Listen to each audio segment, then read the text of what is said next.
Hello, are you out there? It's Mark with Redo Over, and we're back to our Stellaris in-depth super tutorial 4.3, whatever we're at.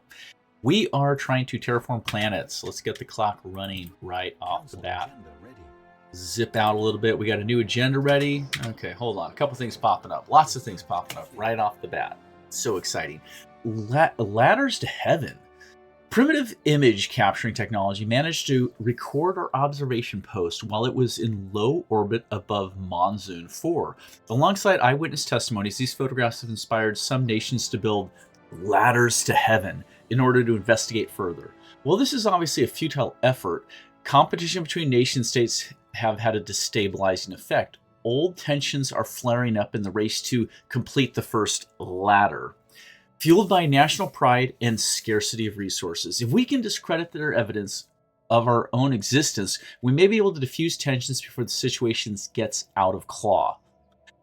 Alternatively, this diplomatic posturing between unenlightened political powers could be an interesting psychological case study, albeit one that comes with the risk of violent escalations. What are we, spiritualist pacifists? But we're not moralists. So let's see what the two options are. Discredit proof of our existence. This will cost us 200 energy, which is not bad.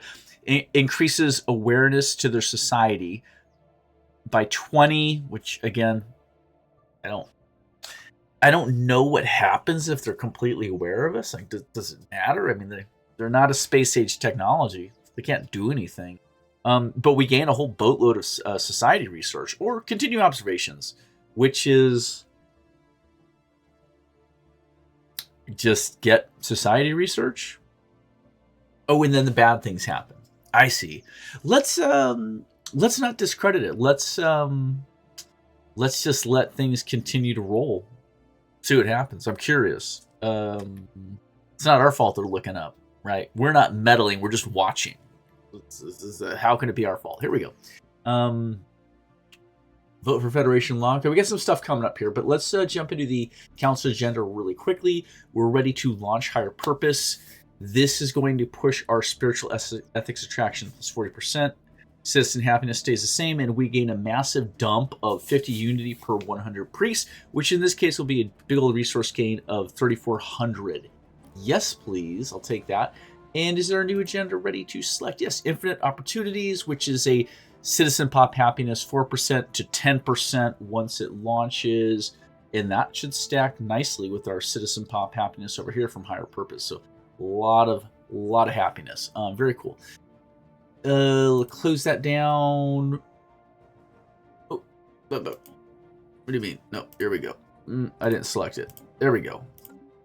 And here's our technology research. Synthetic crystal plant unlocked. This lets us just build synthetic crystal plants, which is something we need. We need space nuts. We don't have a way to generate them as of right now. New research. Destroyer technology, that wouldn't be bad. Remember the Talakirans over here, our Federation buddies, have the ability to make destroyers, but we don't. So it's something we might want. Urban district housing plus 500. That's essentially per urban district, you get an extra 500 housing, allowing you to have massive populations on planets. Although we're getting a pretty severe amount of bloat just from our civilization pop size right now. I mean, we're playing a very shortened game, so it's not like it's going to be that big of a problem. But this would be very handy to take in a mid-game situation if you were playing like the 300-year game, because your population is going to get really big. But yeah, you squeeze a lot of people in there. Space torpedoes unlock the frigate for us, which we still haven't unlocked. Oh my gosh. Crystal-infused plating. I'm equivocating. I don't really know what to go with here. Let's grab this space torpedo right here. It's got a variety of things, some of which may be useful to us. There's just so much junk in there. The combat computers in particular may become useful.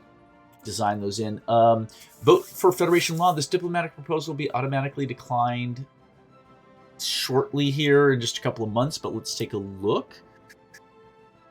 So if you remember, the Talakiran currently hold the chair, the presidency, the head of the Federation for this 20-year cycle.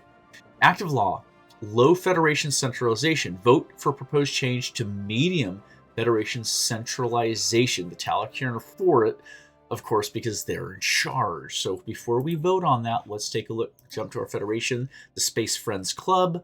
Let's jump to our laws, and let's see what it would mean to move from Federation centralization low to medium. So currently, monthly Federation cohesion is at a -1. The Federation has a good deal of influence over its members while still allowing some independent governing. Fleet contribution is going to go to a medium instead of a low. The level of centralization will add 30 to the base level of intel provided, so we gain more intel on each other. So information about our societies are more permeable to one another. And the monthly Federation cohesion will be set to a -2. Let's jump back to the main tab here and see what that's going to do to our cohesion level. So currently, cohesion is at a +6.61. So we could tank that, and you can see already in there, the first negative red number is the low Federation centralization, -1. That will simply change to a -2, thus dropping our total cohesion change per month to a +5.67. Yeah, it's not too bad. Although I see low fleet contribution level is a -2.5, so maybe a medium fleet contribution would take it to a -0.5. It might double that as well. If we jump back into our laws and we look to fleet contribution low, medium, right there. I wouldn't mind having more contribution to the fleet. I think it's worth it. I think we can tank it, like, survive it. So I'm also going to vote yes for that. There we go. Boom, boom. Resource storage full. That's right there on influence. We talked about that last episode because we can't make claims against Xenos. There's nothing we can do with that. Otherwise, let's run that clock. And I'm just going to scroll down here real quick so we can see our terraforming candidates are going. And if you recall, we, I believe, have sent out colony ships to these 2 new planets that we're going to colonize. One of them, of course, unfortunately, right there, Koronagi and Iferi. One of them is consecrated, and we'll deal with that when we get to that. We're going to essentially colonize our own consecrated world and see what effect that has, because I'm honestly not really sure. Construction complete. That's looking good. I think all of our stations have been updated to the Star Hold, which is good. We're using them primarily for industrial purposes. Energy generation, food generation, mineral, and exotic gas generation. So I like that. Scroll down here real quick. Any other star bases that need upgrades? Yes, we have a couple. 2 left to tick up. Elisa Station is ready to go now. Yeah, I got a little time yet before I need my final colony ship, which will take 200-ish alloy to develop. So yeah, let's get that upgraded right now. And let's jump to tradition picks. We're down to our last 2 segments, so that's not too bad for, 74 years into the game. We're closing in. One thing to keep in mind is with the massive amount of unity, it's not massive, but it's a good amount. It's a good amount of unity. Later in the game, you can spend your unity on ascensions. Will we get to that? I don't know. I don't know if this game will be long enough, but let's pick one of our 2 final traditions. Domination, adaptability, mercantile, supremacy. Would now be a good time to go for supremacy? Probably. We're solid into the mid-game. Stuff can pop off at this point, and we're closing in rapidly on end game. We have a pretty good amount of naval cap, but yeah, let's make it so that people really don't want to mess with us. I just want to check real quick. The only other thing that'd be interesting is over here in adaptability, the enhanced recycling. It's a big for your buildings and your districts that generate strategic resources. Their upkeep is reduced considerably. Buildings and districts that have a strategic resource cost and upkeep is reduced by 15. So as you get more into the mid game and more into the late game, every single building on your colonies is going to have a strategic resource cost. in volatile motes, crystals, or space nuts.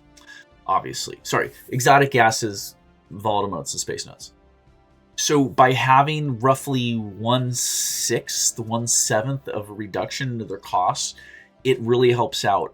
When you have even a small, 12, 15, 20 colonies, your consumption is going to go into the 50 plus on those. You might have fleets that are taking a certain amount, although that won't help with fleets, but just buildings and districts, yeah, it really comes in handy to have that at some point. We may take that last. Habitability plus 10%. No, you know what? Let's go for it now. We're going to hold off on supremacy till the last pick. Last pick. Because I realize having habitability plus 10% now would actually be pretty useful. So we're going to go with this right now. Adaptability, pop housing uses minus 10%. And that looks good. Let's do it. No more equivocating. Yeah, we'll plow through that. 39 months. So that's taking about 3 years per. So we're going to need 1, 2, 3, 4, 5. 5 times 3, 15 more years. That should get us to right around 2290, 10 years before the end game. And then we'll start digging into the dominate, the final thingy. Supremacy. Thank you. You knew what I was talking about. Yeah, the habitability should be really nice because if I'm not mistaken, yeah, we can't see those here. Let's jump in here real quick. We're looking at habitability right here. Obviously, Fula, our homeworld, is 100%. 75, 75, 75, 55, 75, 85, 75. Yes, all of our colonies will be able to benefit considerably from a plus 10%. So this is a good choice. Run that clock. Make stuff happen. Yeah. Here we go. Helios, almost ready. So close, Helios. And if right here, we should have colony ships rocking out currently. Perfect. Colony ships are going. New starbase construction completed. All right. This is Isius. This is just a commercial station then. I'm looking at our energy. I'm looking at our food. We've already got food in there. And I'm looking at our trade. Yeah, let's pop a little bit of trade in there for now. Now, you can super specialize your star bases at some point. So, for instance, if we go to buildings, we don't have the trade hub yet. So sometimes these buildings will give you a +2 on top of your trade or your naval cap if you're doing anchorages. But right now we don't have those. One of them, it's like some sort of fleet office, and one of them is like some trade centralization thing. We don't have either of those yet, so we don't have to worry about overly specializing. I do want the Nebula Refinery, though, would be awesome. So we'll get that. And up here, let's choose Trade Hub and Trade Hub. We'll go for 2 of them just because trade's considerably tighter than energy is right now. There we go. And run that clock. Raltree is a tomb world. Not a lot we can do with that, right? Complete. Can we upgrade it? No, we don't have climate restoration technology, so we cannot rehab a tomb world for the time being. That just wrapped up. Okay, that looks good. We are so lucky to have so much nebula within our space. It is allowing us to generate a good amount of exotic gases. It's not normally the case, but I'll take it in this game. Yeah, very rare to have such a strong amount of nebula in through here. Whew, the Great Ladder Wars. As their efforts to construct ladders to heaven, tensions between the unenlightened nations of Monsoon 4 led to an all-out global conflict, fighting over ever-dwindling resources. The past 2 years of carnage, known as the Great Ladder Wars, have at last come to an end. The key terms of the peace treaty are to present a unified front against their common enemy, the Sky Citadel. As the Etheri rebuild this war-torn world, their increased paranoia and hatred of the unknown will make future interactions with them more challenging. Problems for later. Much later. Etherian society shifts its ethics towards xenophobe. Etherian society regresses to the previous age. So they didn't go back to the Stone Age, but they went back on an age. And society research gained 2,700 for us. That's very good. That's really good. I'll take it. Are we bad people? Oh yeah. We're monsters. What are you going to do? With our spiritual clarity, we'll be fine. It's not a problem. Not a problem for us.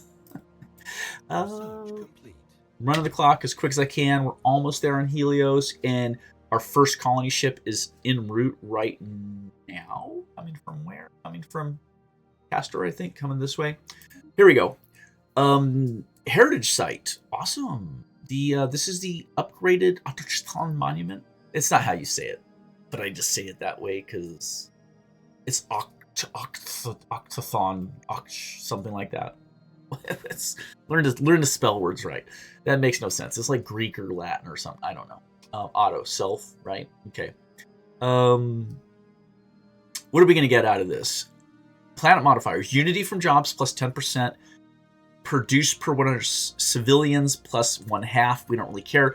Upkeep per 100 civilians plus 1/4 of a consumer good. Don't really like that. The nice thing is produces 2 unity flat for each ascension perk your empire is taken. We are at 5, so that's 10 extra unity per one of those right now. So we have about 8-10 colonies. So yeah, about 100 more unity there, roughly. It's really good. The other nice thing about the heritage site, though, in the Autochthon monument is that they don't take any strategic resources. They don't take like a exotic gas or anything. So it's not a bad building upgrade. It's one of the cheaper ones, actually. And as long as we keep our civilian count low, we don't actually get hit by that consumer good cost. That extra quarter consumer good per 100 civilians. We just try not to have civilians, and then there's not that much cost involved. New research, obviously. We are looking at habitability. I could take that now. We have some blockers we could learn how to clear. I don't think that's critical. Farming's doing okay. Let's go for that habitability bump. That, along with the 10% we're getting out of adaptability, will give us a big 15%. That's going to put most of our colonies up into the 90 percentile. That's really good. And it won't take that long to get it either. Run that clock. Oh, actually, let's not be too crazy. We have 12k minerals, and we just remembered that we have 8 colonies, all of which can use an upgraded monument. So let's just run through real quickly. We just bust one of those out for everybody. Yeah, all it takes is minerals. Normally you wouldn't upgrade 8 buildings of one kind all at once because you would have massive upfront and persistent upkeep costs for your exotic resources.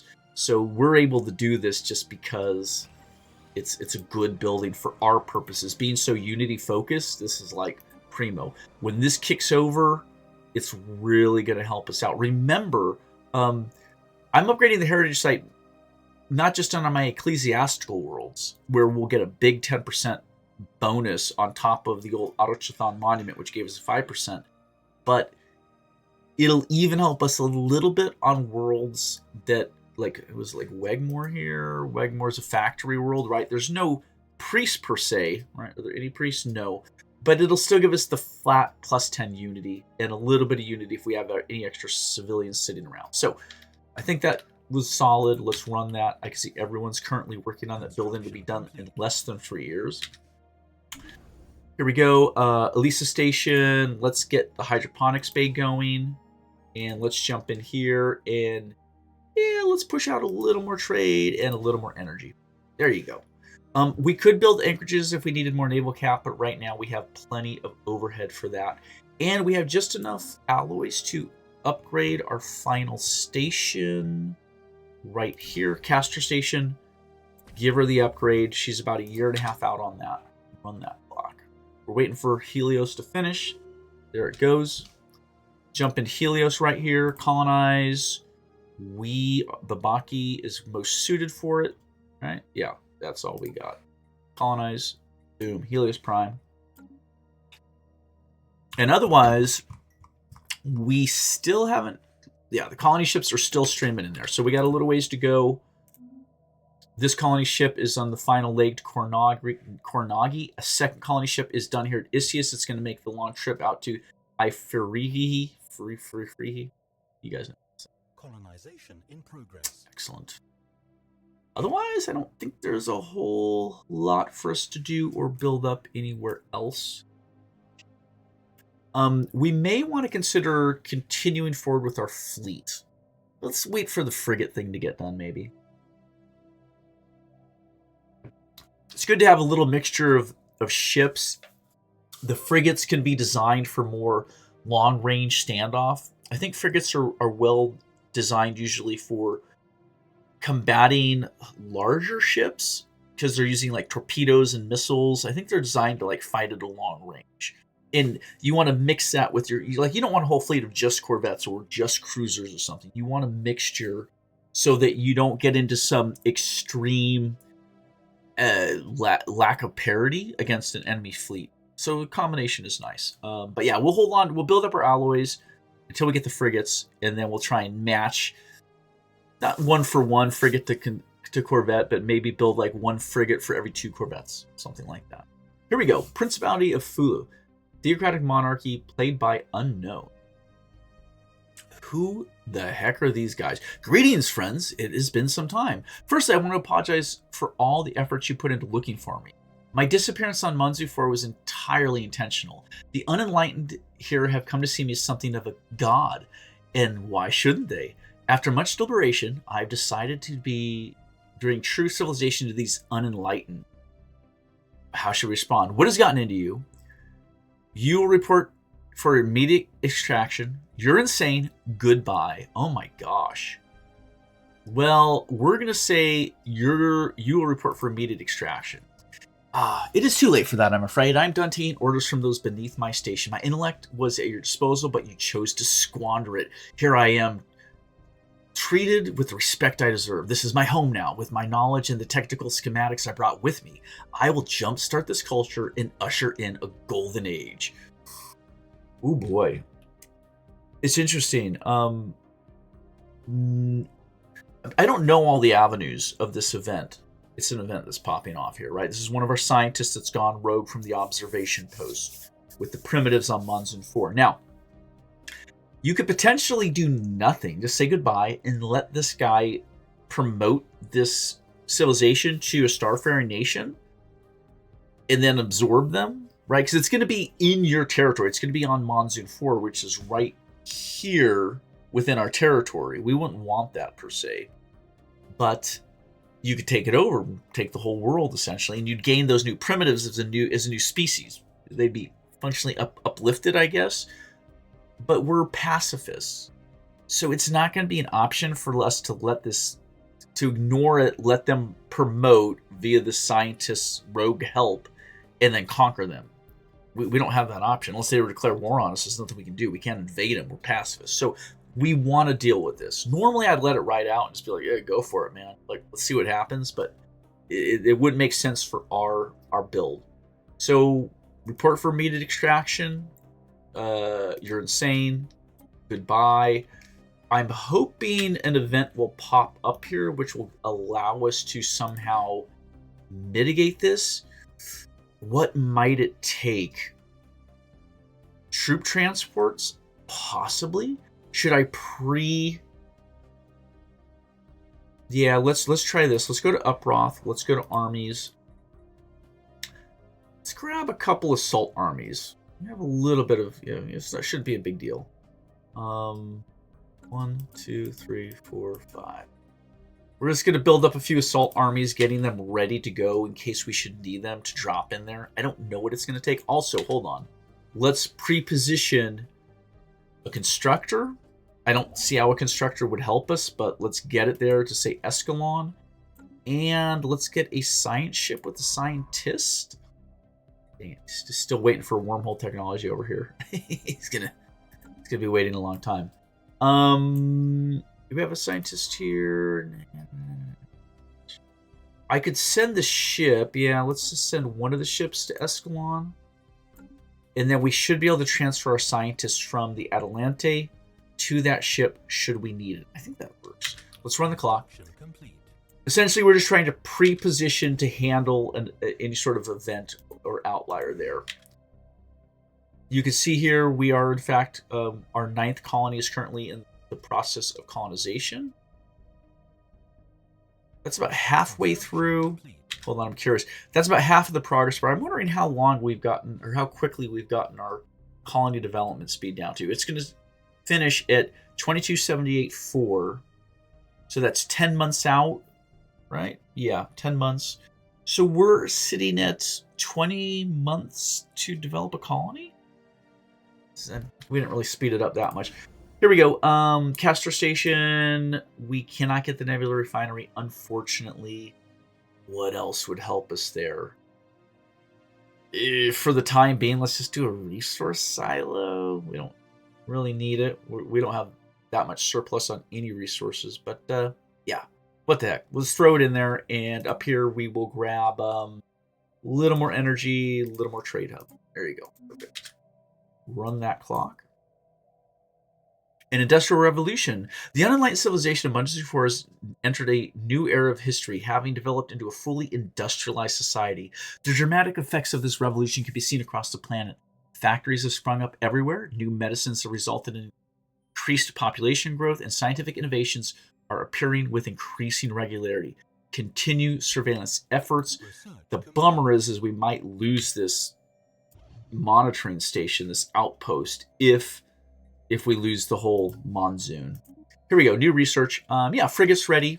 So we learned how to make the ship hull, or the ship type, frigate. We have the space torpedo component, which is a G slot. We have the combat computers, the different varieties of them, and unlock orbital ring modification, planetary defense batteries, which we don't really care about, and unlock starbase module, torpedo battery. That's essentially just like a gun battery or something. It's just an extra weapon you can put on there that works at extremely long range, and torpedoes, again, are theoretically extremely effective against large ships. These torpedoes are essentially very large, slow-moving missiles. They are equipped with the more powerful warheads and shield modulators that let them slip unmolested through energy screens. Very cool. New research. What do we got here, folks? Mining station output would be interesting. Basic strike craft. Exotic gas refineries. We don't need that. Our nebula refineries thus far have done a pretty good job for us of getting us exotic gases. Again, because we have access to so many nebula. You could have a game where your territory has zero access to nebulas, in which case the nebula refinery would never help you out. We don't have that issue, beyond which, in general, exotic gases lean more towards research-centric buildings, which we don't do anything with. Remember, we're all Unity-based. So, although I would love to have access to all forms of strategic resources, including this building, for us, it's not really that useful. We're not going to go down the research route, and we have at least enough exotic gases to do other things, to turn on our edicts or something like that during war, right? For improving our ship defenses. So we're going to skip on exotic gases. Mining station output, it's not a bad one. We also have the basic strike craft. I don't think we have to go that route. Planetary defense hangars. Let's go with the mining station output right there. We'll have it in 45 months. Habitability is nearly popped off. Remember, we have a whole lot of society research banked right now, if I'm not mistaken. Stored 1,600. We have no physics research and no engineering. But yeah, that's why our society is going so fast. So we've got some stored. Let's run that clock. All right, a couple things popping off here. Starbase complete. Good deal. I think all of our stations are now completely upgraded. Let's roll down real quickly. Yeah, there'd be a puzzle piece there if there were undeveloped slots. So yeah, we're fully developed on that. The only other thing I could think of potentially as far as defensive stations at Dwumgar, Edelmar, and Ditram would be to build up defensive platforms. But since we have naval cap overhead, we might as well take this alloy and pump it into frigates like we said we were going to do. But let's update this real quickly. Habitability plus 5% by adjusting atmospheric filtering on a per site basis for better filter out undesirable elements. Colonial living conditions may be improved. New research. Some decent ones here, folks. Extra starbase cap wouldn't be bad. We would just use more industrial starbases. We'd go from 9 to 11. Or this could allow us to turn off Fortify the Border. We don't need to worry about that because we have an unlimited edict capability. But yeah, in some cases, you would not even have enough edict fund to keep the Fortify the Border on. which is a baby edict plus 1 main edict. So we don't have to make that sacrifice, though. So it's not bad. Edict fund, intel level, it opens up other avenues into essentially espionage and covert activities. Well, we don't need the edict fund. The base intel could be helpful for us, so we learn more about our enemies. We have a blocker. We don't need to worry about so much. We have additional blockers and max occupation garrisons +2 in the military academy. That's extra soldier jobs. We don't need that. So that being said, either one of these are both really good. I kind of want to go down the colonial bureaucracy. Again, not for the edict, but for the base intel. I just feel like the fact that we're so tied into the galactic community, the Federation, having more knowledge of the enemies could be really handy. Possibly developing more spy networks. We could go heavy that way. Yeah, let's do it. Let's do it. We know what extra star bases are going to get us. Extra star bases. So we'll survive without them. So let's keep crunching on these. Oh, and let's actually get some fleets going here. So let's jump up to Edelmar. Jump in, and this is our own frigate design, the Kraken class. Yeah, let's throw in 4 of them here, and let's jump down to Ditchram and get another 4 Kraken class. There we go. That used up most all of our alloys. But there again, I think we've got all of our colony ships taken care of. Here is our final colony ship en route to Helios now. They've got to go the long way around. Yeah, we're looking good. Here we go. Tradition pick. We're going to go for the habitability right now. Ultimately, this should be a big bonus. This 10% habitability to all of our colonies except Fula, our homeworld, which is already at 100%, is well worth it. And we're 38 months out from the next pick. Okay, let's just take a quick look at Isius. So that was at a 75%. We went up 5% from our habitability technology, and then another 10% just now. We're at 90%. If we look at habitability, penalties from low habitability, essentially meaning we're under by 10%. Keep in mind, this is pop amenity usage goes up by 10%, or 1% for each minus habitability. Pop upkeep plus 10%, job efficiency minus 5%, pop growth speed minus 5%. So for every 2%, you're losing 1 job efficiency, 1 pop growth speed. So that 15% change in habitability we just got in a very short amount of time on 7 of our colonies is a massive amount of extra job efficiency, a massive amount of extra pop growth and everything else. And we can verify that real quick. Let's click to our lowest habitability world, which I believe is right here. Wegmore was at 55. It's now at 70. If we scroll on this, you can see there 30%, 30%, 15, 15. So, like, almost to the point where Wegmore was almost not viable at 55%. Just clinging to viability because of how slowly it grows, how inefficient the jobs are, how much it costs us to keep those people happy. Its population 1,600. So, yeah, this should be a massive boost to our entire civilization.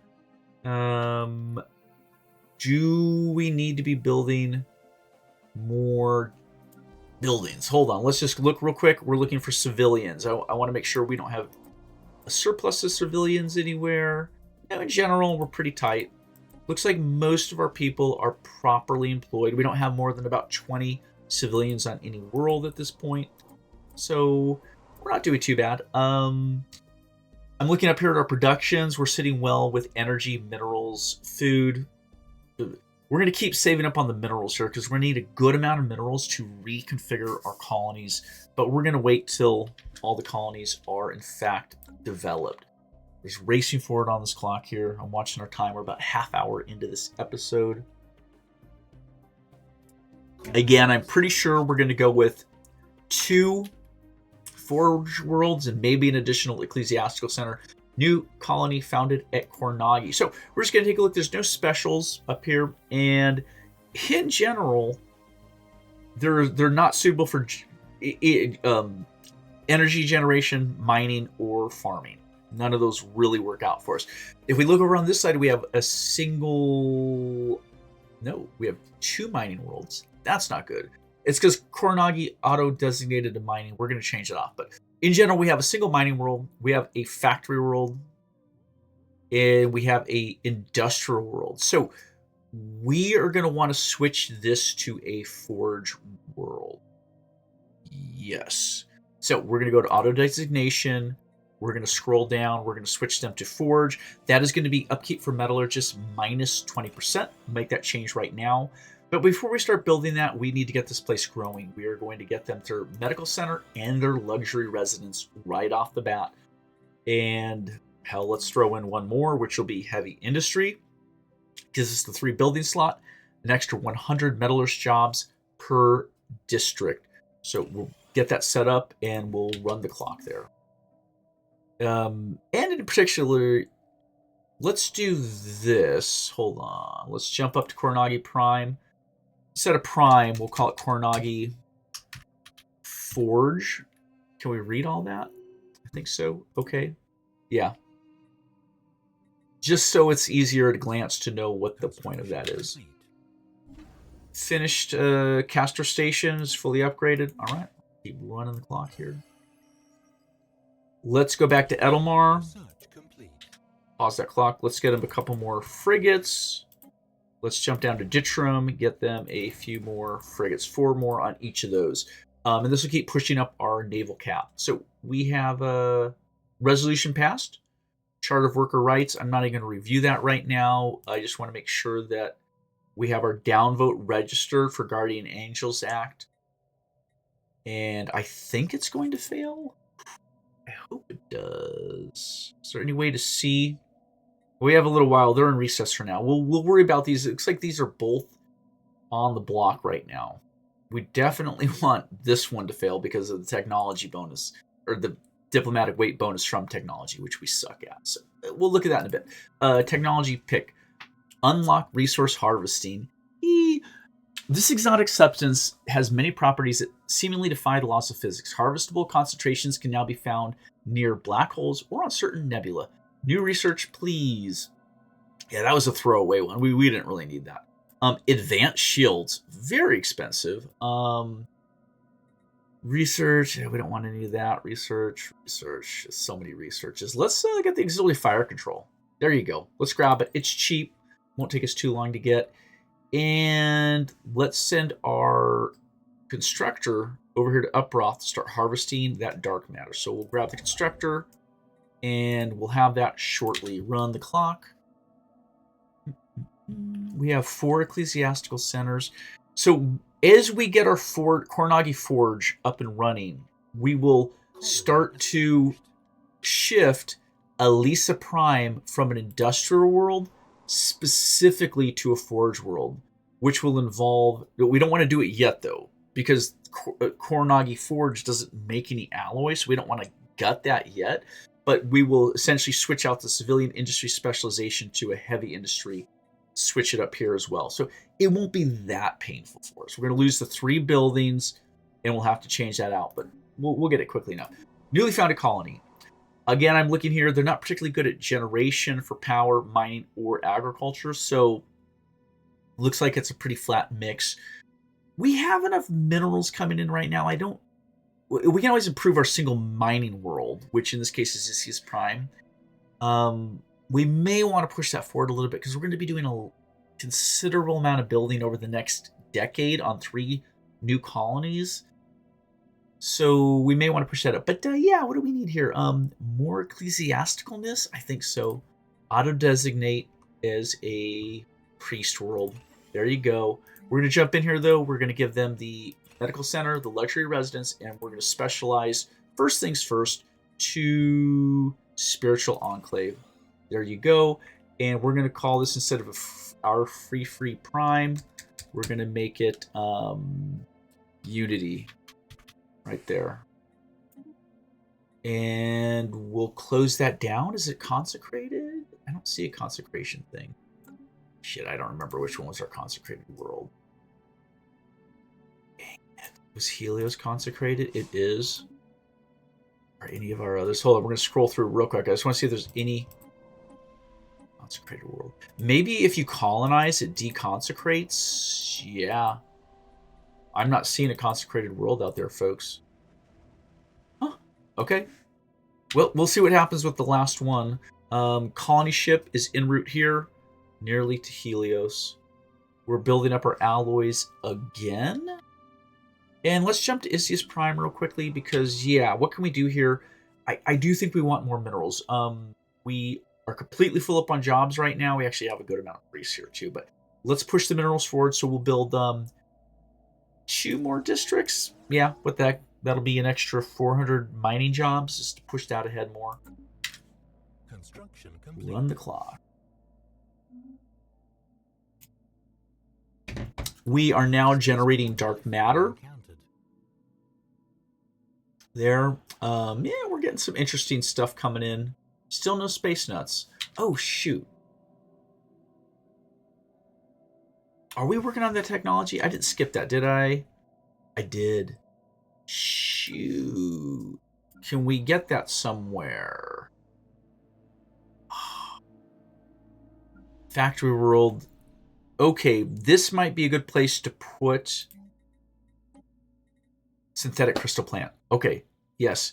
We're going to drop that in there because we want to start generating those. Oh, wow. I really let that slip. I completely forgot about that. Otherwise, we're okay on volatile modes. We're okay on exotic gases. Let's run that forward. And we'll probably squeeze one of these onto Elisa Prime when we reconvert this civilian industry. But we're not going to do that yet because it'll crash out our consumer goods really badly. Edict Fund plus 20. Base Intel plus 10. Local administrative development allows for closer supervision of colonial affairs without excessively burdening central decision-making. That's exactly what we like to do in this game. Pharmaceutics species mod plus 2 points. Genetic modification, self-modification. That would probably be worth grabbing right now. I think we can make that work really well. It's going to take a long time, but we'll push forward on that. New trait. Retired leader, Slippery Beard. Aw, dang it. Slippery Beard's gone. Slippery John got the engineering trait, which is here. Daily hull regen 0.5%, and daily armor regen plus 1%. Okay, they're not in command of a fleet right now, I think. But we have an open council position. Here's our Minister of Defense. Let's jump in. We are looking for people that have counselor position related traits. Currently, all of our guys are commanders of fleets, which is fine. One of them is particularly old, but let's see what we have here. Military fleet, military fleet, military fleet, military fleet. Dang it. Do we not have any counselor effects? We have governor effects, but not counselor effects. That kind of sucks. Let's scroll down here real quick to recruitables. If you look, we are at 3 of 5 commanders, so we could hire a new commander. We have a lot of them available. Governor effect, military effect, counselor effect. That's not bad. Ship build speed plus 10%. Starbase upgrade cost minus 7%. I would like that. Adaptable. Yeah, engineer. And finally down here, Ridug. There we go. Sublight speed. Ship weapon damage. Oh my lord. Those two would stack for a total of plus 12% weapon damage. Plus the sublight speed 15% plus that. Sublight speed plus 25%. The guy's only 37 years old. And army upkeep plus 40%. That's fine. We have very little in the form of armies. I think we built like 5 of them the whole game. Plus the ones that are on the planets. You do actually do garrison some on all your planets. So, yes, this is the guy. 100%. This could be really like a great leader pick. He's coming in at level 3. He will gain as he goes. I'm actually psyched we grabbed that guy. He's like a perfect counselor. Big Esmeralda retired at the age of 119. That gives us an idea of how long our leaders are living. Heck along. Okay, here we go. Shit's getting real. Rogue Scientist consolidates power. We received alarming reports from the surface of Monsoon 4. It looks like our Rogue Scientist is consolidating power. She has given one of the feudal kingdoms access to advanced weaponry, and they are now in the process of conquering the rest of the planet in her name. A plan has been proposed to forcibly extract her, but it requires significant ground forces. There is no telling what effect this will have on the native population, as many have come to see her as a god. Operation is a go. Remove her. Increases awareness. So, issue special project, extract missing scientists, advances to the machine age for that little primitive civilization, increases their awareness of us by 100. It's a lot. It could only make things worse.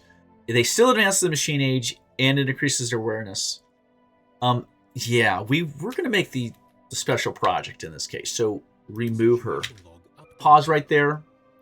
We got a lot of stuff popping off here. Time project is going. Retired leader, dismiss that. Awareness increased. Again, they just keep pushing forward. And new technology. Let's grab the technology real quick. Auxiliary fire control goes in aux slot. Chance to hit +5. Nothing wrong with that. By installing an auxiliary fire control system, our ships can afford to make more advanced calculations, increasing accuracy. New research. We may need to upgrade fleets here, although I don't think it's going to prioritize that in any of our ship designs for right now. The auxiliary fire control, I don't think will go on there unless we put it in there. Otherwise, shield capacitor, sure. That's another auxiliary slot.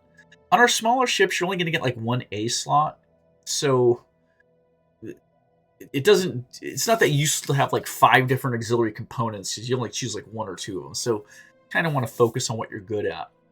Now we're pretty deep into defensive stuff like armor and shielding, so a shield capacitor would probably be more useful than the auxiliary fire control, personally. Quantum energy states. It gives us this building, the plasma regulation array, which would give us 6 additional max generator districts on the planet. Essentially, these are interesting buildings.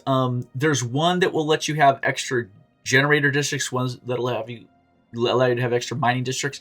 One of the buildings will allow you to have extra farming districts. Really, but it doesn't give you more districts than the planet size. It's just saying that if you have something like Koronagi that had like 5 energy, 5 mining, and 4 food, if you were to put this plasma regulation array building on that planet, instead of 5 energy districts, it'd be 5 plus 11 max. So you can now build 11 energy districts. It lets you, by developing these technologies, take a common, non-special planet and really make it suitable for having a boatload of generator districts or a boatload of mining districts. But in general, you don't need these specialized buildings for the 3 basic resources, right, of energy, mineral, and food, if you choose colonies that naturally have a large number of districts available for a given slot. Like when we chose Isius. Not a great example, but Isius had 8. Here, sorry, we'll just scroll through.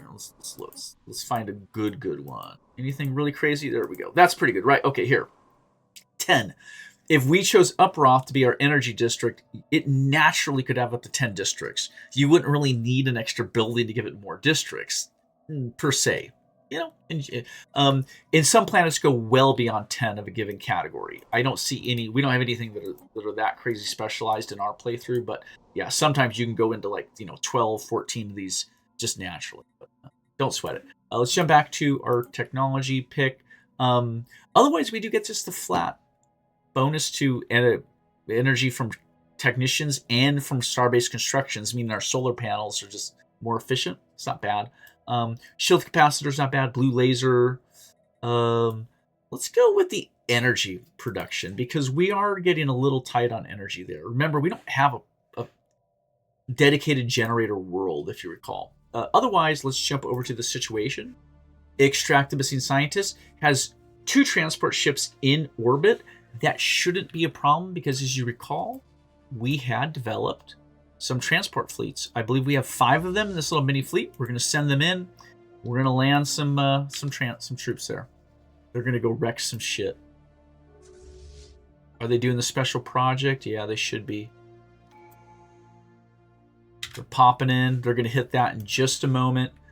Senate's now in session. Let's take another look here. Up next, yeah, we definitely want to vote this down, and we did. We oppose it. Unfortunately, I don't know if everyone else is committed yet. You know, we have a huge amount of voting power, but we need like maybe the Talacuran to go with us to overwhelm this. The vote may not go in our favor, unfortunately, but for the time being, we'll just let that sit, dismiss that, jump into here. We get another pick. Resettlement costs, minus 50%. Max districts, yes.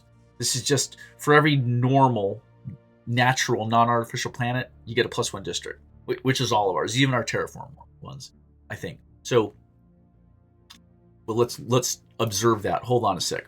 Here is Koronagi Forge, a terraformed world. If you look, it doesn't say terraformed anywhere. Currently, there's 11 districts available, so we just want to make sure that this goes from 11 to 12.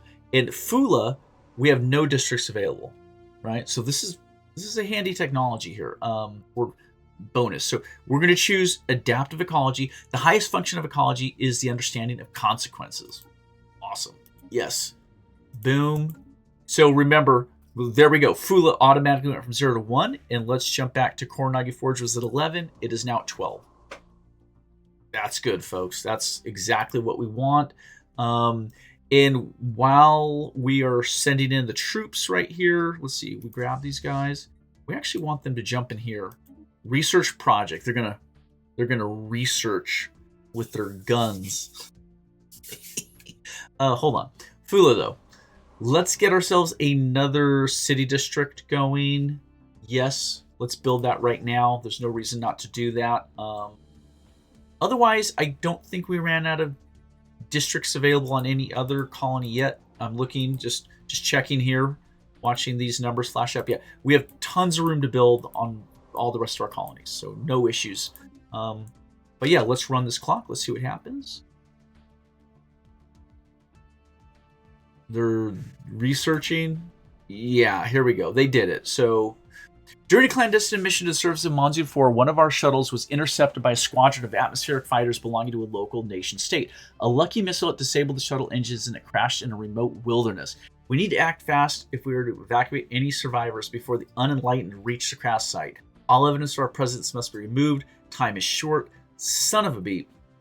Issue special project. Rescue shuttle survivors. Increased awareness by 30.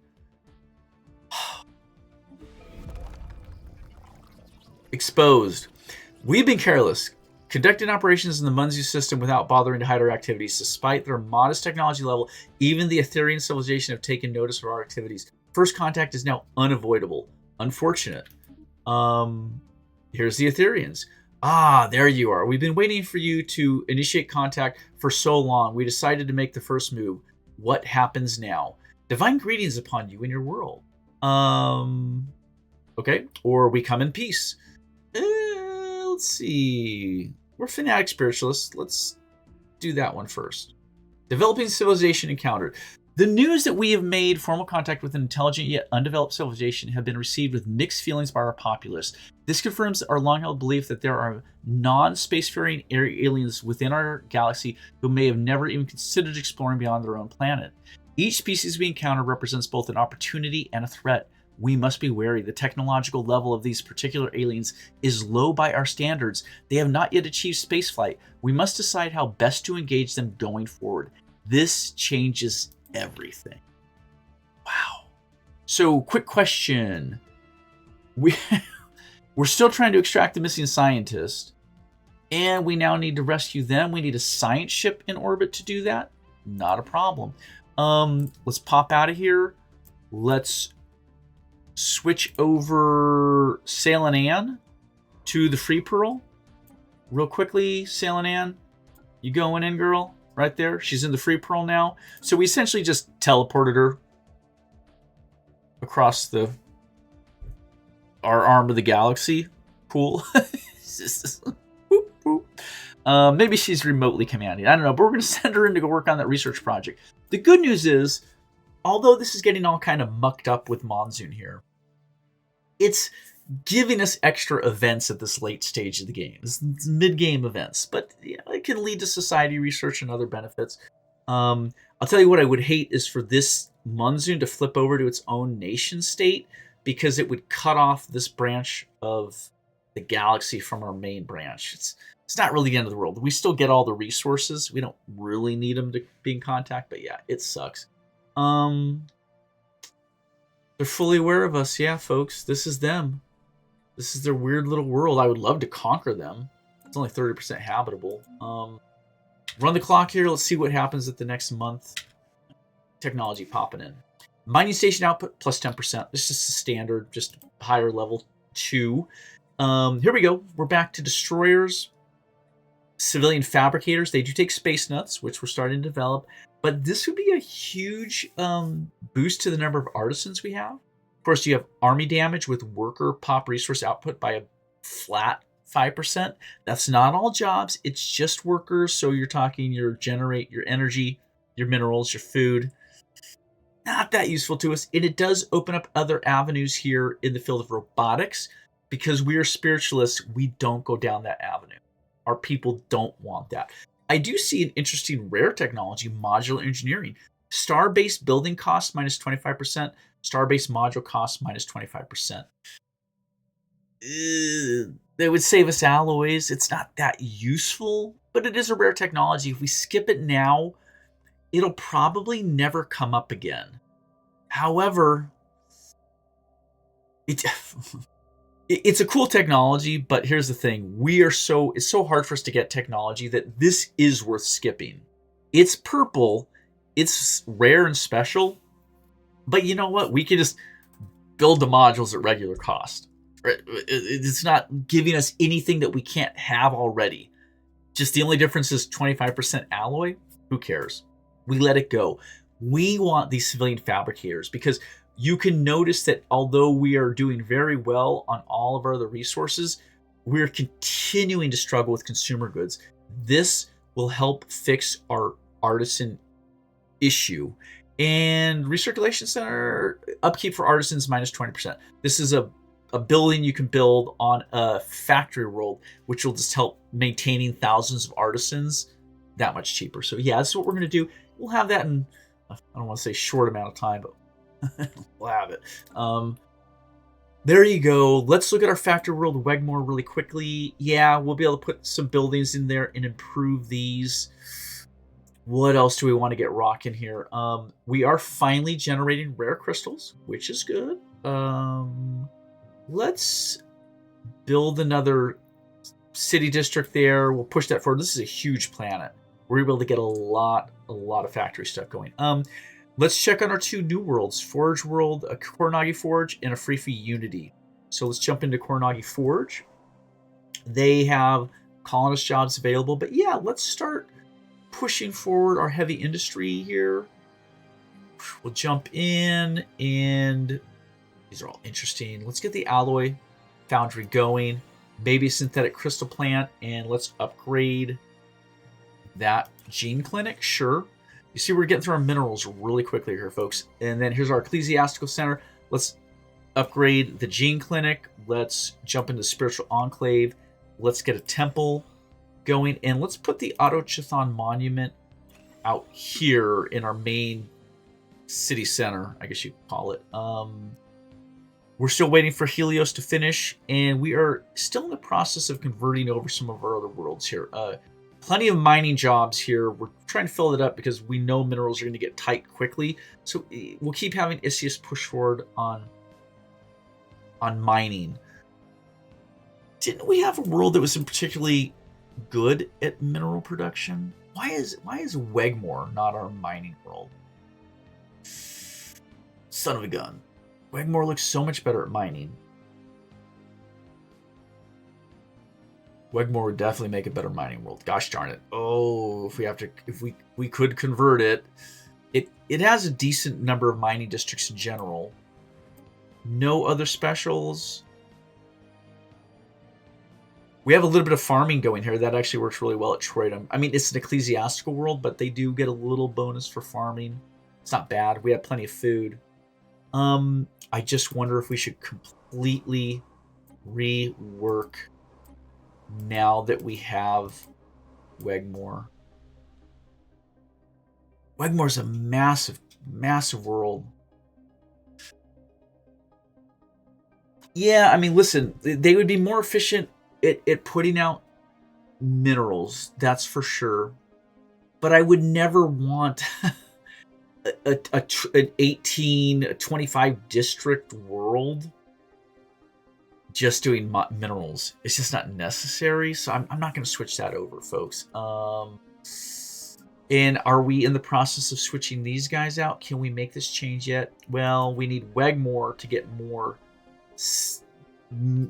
civilian.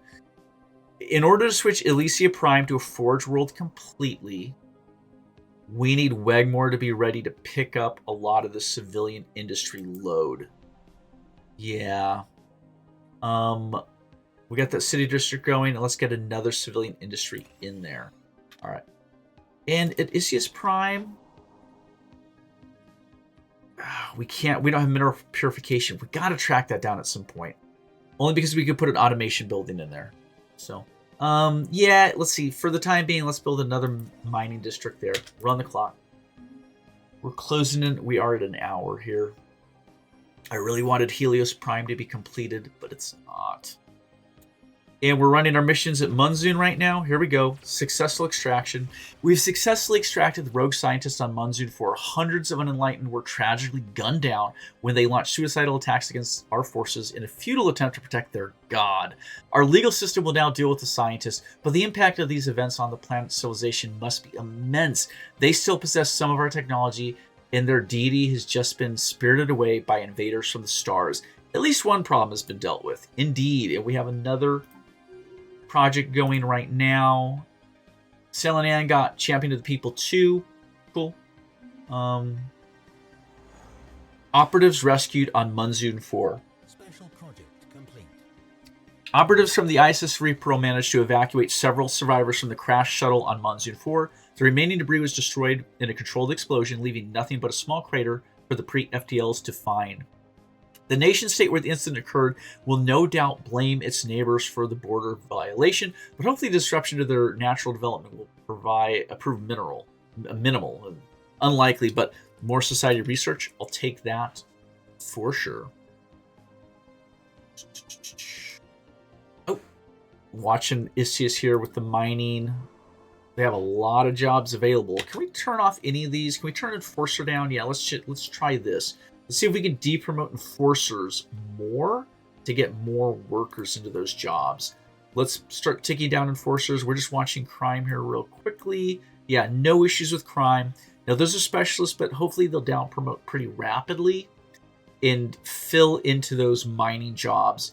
Anything else that we want to down promote? Yeah, the rest of it looks okay for now. Run that clock forward. Looks like they're starting to shift into those jobs already. Yeah, pretty quickly. Filling up the minor jobs. Very nice. New colony founded. So, not particularly special at anything here. I wonder if we need a second factory world. Gosh, our technology is coming along 30 months out. That's 2.5 years. It's going to be so tight to get these guys on top of the artisan job. But for the time being, let's switch this over to another Forge world. Yeah, let's do it. Auto-designate Forge. We're going to call this Helios Forge 2. Yeah, just because we can actually see the number there. So that tells us that we have 2 dedicated Forge worlds. Wegmore Prime, let's just change this over. Instead of Wegmore Prime, it'll be Wegmore Factory. Right there, boom. Run that clock. Council agenda. Oh, and actually, let's get some buildings going here real quick. Let's get them the medical center, the luxury residence, and let's switch this over to a heavy industry. Right there. So we're going to be pumping out a huge amount of alloys here. 3 Forge worlds, 1 factory world. May not be so great. I think that's good for now, though. Council agenda available. What do we got here? Now we're going to let that roll. That's a good stopping point. So ultimately, we are now at 10 total, no, 11 total colonies. Oh, that's not bad. And we'll have one really specialized basic world. That's Isius, the mining world. Otherwise, we are running a single factory world. We're running 2 forge worlds, and we have Elysia Prime as an industrial world, kind of a half and half. We will get it switched over once we get our consumer goods straightened out next episode. We will keep, we'll get that technology, and we will push Wegmore Factory into really pumping out a lot of consumer goods. We may even see if we can transfer people over, if necessary, pops, to get that up and running. Otherwise, we are running 4-5 ecclesiastical worlds, which is insane. Well, that's fine. We may end up specializing our capital world, Fula, at some point as well. We're going to hold off on that for a little bit, though, because we've only got so many minerals to make these shifts. It's expensive to make these shifts over. However, if necessary, we may be able to sell, we may be able to buy a few thousand minerals with our energy surpluses and food surpluses. So we have options. That's it for now, though. So next episode, I appreciate if anyone watched. We will keep shifting our colonies, realigning them, and we will use some of that 3,000 alloy to get a whole nother tranche of ships in the queue. All right, folks, if you watched, thank you so much. Take care. Until next time.